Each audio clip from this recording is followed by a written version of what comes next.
Ayan, good evening po sa ating lahat. At nasira ko po ata ang ano.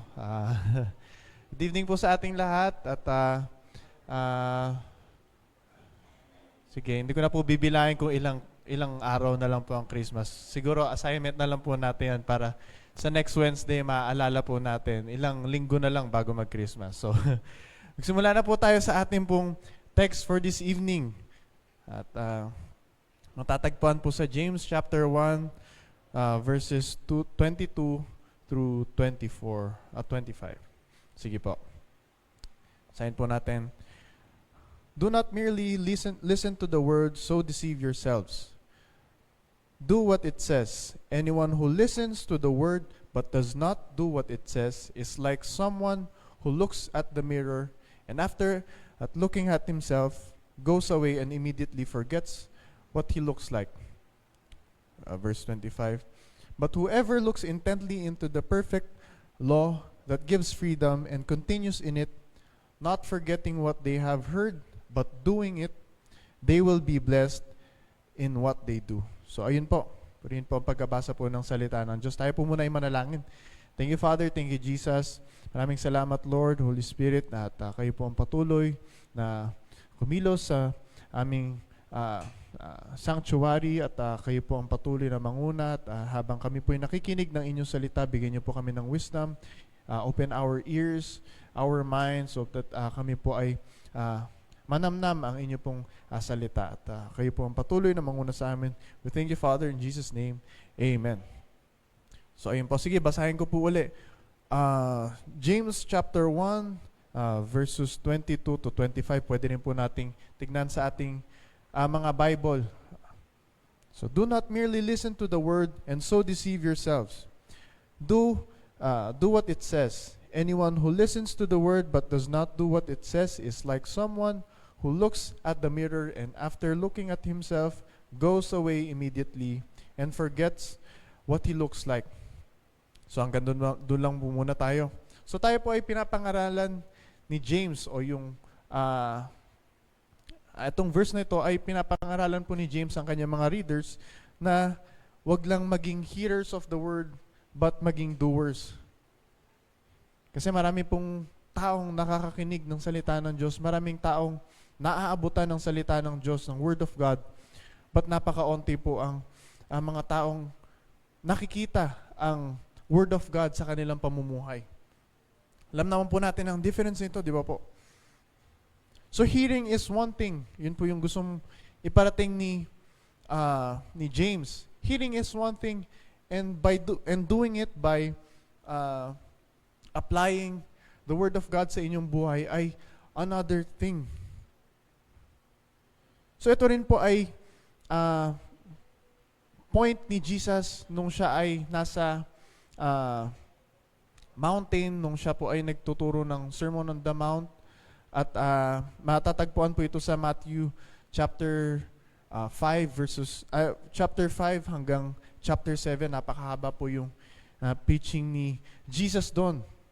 At sa kanyang conclusion, tinapos niya yung sermon na yon by saying that whoever hears these words at hindi apply ito ay parang isang tao na nag-build ng kanyang bahay sa isang sand. At pag dumating yung bagyo, ito ay madadala ng bagyo. But whoever hears this word at i-apply nito sa kanilang buhay, by doing it and obeying the word of God, ay parang isang tao na ang pundasyon ay bato. Na pag dumating ang anumang bagyo, Peping, ay ano pangalan nung? Pepito. Hindi, yun po yung mga lumang bagyo. Opo. Dumating ang Pepito, ang Peping, ang Usling. Christine, opo.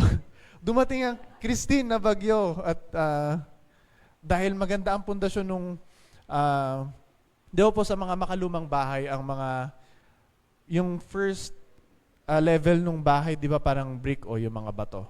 So yun po yung sinasabi nilang maganda ang pundasyon ng bahay na kahit anong storm o anumang klaseng category ng bagyo, hindi ito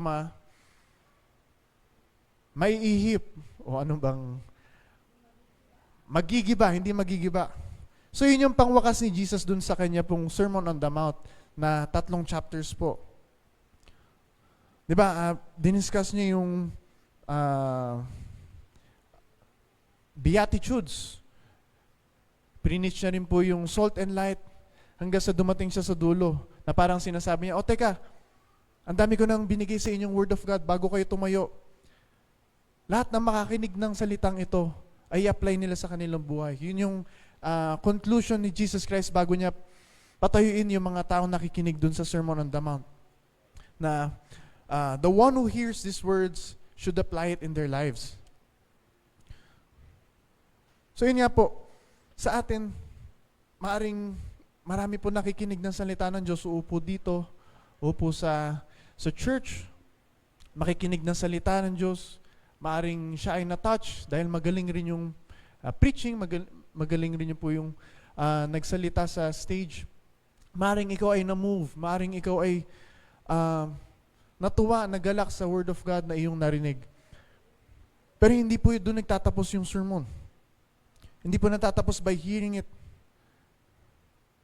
Something remains to be done by hearing, by the one who hears the word. Sabi po ni Charles Spurgeon.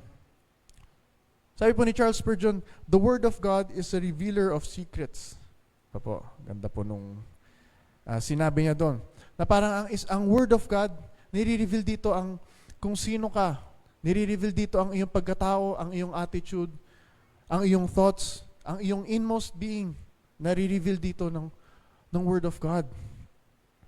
Sabi rin natin, ang Word of God ay perfect, flawless, nadidescribe nito ang Christ-like, perfect, righteous na pamumuhay na dapat natin sundan. At nakikita rin natin sa Word of God ang ating kamalian.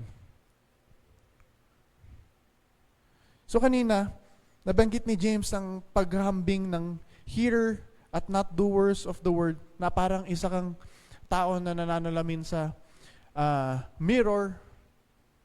Yun po yung binanggit doon, yung mirror. So kung maganda po sana kung, sige sa atin po mga Bible, kung tayo ay aatras lang ng 2 verses, kanina po, 22 to 24 yung verses na binasa natin. Ngayon punta po tayo sa 20 to 21. Sabi doon, because human anger does not produce the righteousness that God desires. Sorry po. Therefore, get rid of all moral filth and the evil that is so prevalent, and humbly accept the word of God planted in you, which can save you. So nabanggit po doon yung filth. Get rid of moral filth. Ano po ba yung filth? Ito po ay parang dungis o dumi. Ayan po. O dungis sa ating katawan, sa ating muka. Tapos the next verse po, binanggit niya po yung mirror. Ano po? So parang ma-visualize po natin na parang pag nagsasalamin po tayo, ay may muta ako. Sige, papasok na ako. Ay may dumi ako. Hindi pantay yung makeup ko. Sige, alis na ako. Parang ganun po yung sinasabi ni James dito, yung paghahalin tulad niya. Very creative na nga po yung kanyang pag-explain sa pagiging wise in obeying the word of God. Na isang wise na tao, napakasimple po, nakita lang sa salamin na, ay may may muta ako, ay may dumi ako sa ilong. Ano ang aking gagawin? Ano po bang gagawin natin? Di ba po, maghihilamos tayo o tatanggalin natin yung dungis sa ating muka. Tapos si James dito, sinabi niya, yung kanya pong pagkakasabi as if dinidescribe kung ano yung makikita mo kung ikaw ay isang sinner. Makikita mo sa salamin o sa perfect law that ikaw ay isang sinner. Kung ikaw po ay wise, a doer, hindi lang listener ng word of God, but doers, i-apply mo to sa iyong buhay kung ano yung narinig mo na sinabi, walk righteously or walk with God. Ito po yung gagawin natin, hindi lang mananatili sa ating sa Sunday, kundi after Sunday, Monday, Tuesday, makikita po kung ano yung ating ina-apply na sermon na ating napakinggan. So yun po, parang isang healthy na tao na tumitingin sa mirror, hindi lang niya ina-admire yung image, pero parang isang healthy na Christian na tinitignan ng Word of God, ang perfect God, a perfect Word of the Lord, and doing something about it, applying it.